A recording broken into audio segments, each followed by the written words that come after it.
imagine a girl in Ukraine. She lived a normal, happy life, just like any one of us, and her life was just about to get exciting. However, the military invasion forced her to leave her home, belongings, and her loved ones. She had to evacuate to Japan and came to my class. She made me realize how hard it is to live as a refugee. Today, there are more than 100 million refugees around the world. My dream is to work in an international organization such as JICA or UNHCR to support refugees around the world. Let me tell you more about why I'm interested in humanitarian aid and want to work with refugees. When I was 11 years old, I moved to the Philippines because of my father's job and spent 2 years there. I was excited about my new life abroad and actually enjoyed it, except for one thing. It was the big gap between the rich and the poor. You see, all my classmates were wealthy. For instance, my friend's father was a general manager of a famous airline. The other was the president of an IT company in America. It's no wonder they had the newest gadgets and games like Nintendo Switch. However, once I stepped out of my school, I saw street children approaching me, asking for money. They were always barefoot and wore the same clothes.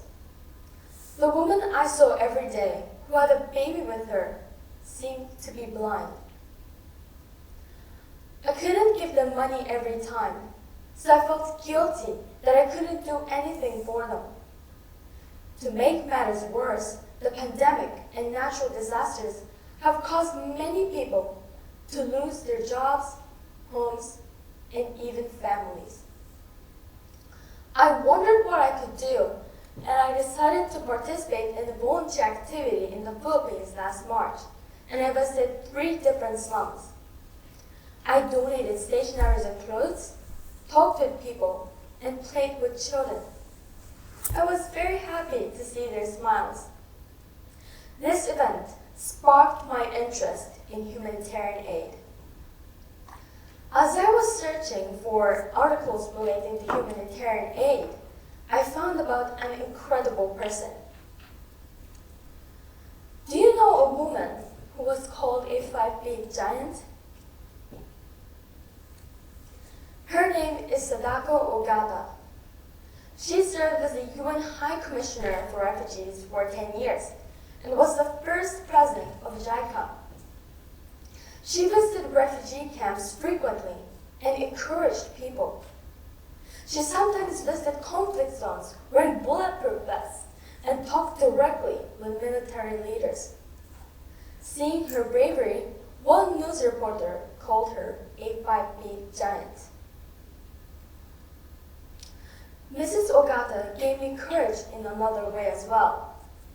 As you probably noticed, I have a small figure. Someone called me a hobbit. I knew it was for fun, but I always did not like being short. However, Mrs. Ogata was called a giant, even though she was only 5 feet tall, and has shown incredible leadership in helping hundreds of thousands of refugees. I found out that I don't need to be timid or feel shy because of my small body. Her presence made me aware of the job of refugee assistance and gave me courage to overcome my complex. To communicate with people smoothly, I believe that learning language is a very important key. My parents believed that learning languages would broaden my horizons and started my English lessons when I was little. Moreover, in my international school in the Philippines, I had to study English, Mandarin, and Tagalog. I always enjoyed learning languages, and I honestly thought that I'm good at English. However, my confidence was smashed into pieces when I participated in one event. The Harvard Model United Nations, which was held just 2 weeks ago. This was my first time participating in Model UN. I was assigned as the delegate of Thailand, but I didn't know where to start. On the other hand, the other participants were confident, had a wide range of knowledge, and were quick thinkers. When I had to deliver a speech in 1 minute, I couldn't speak well and was cut off in the middle of the speech. I was so shocked and disappointed.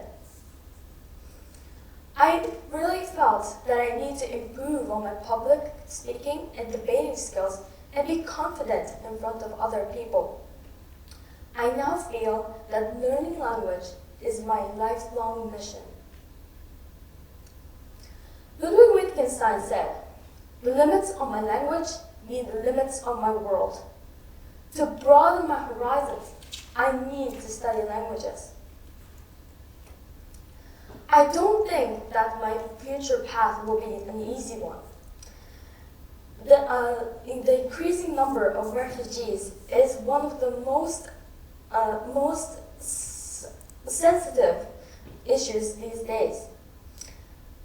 If I want to work with refugees, I will face difficult situations. However, I learned from my experience in volunteering that I could help someone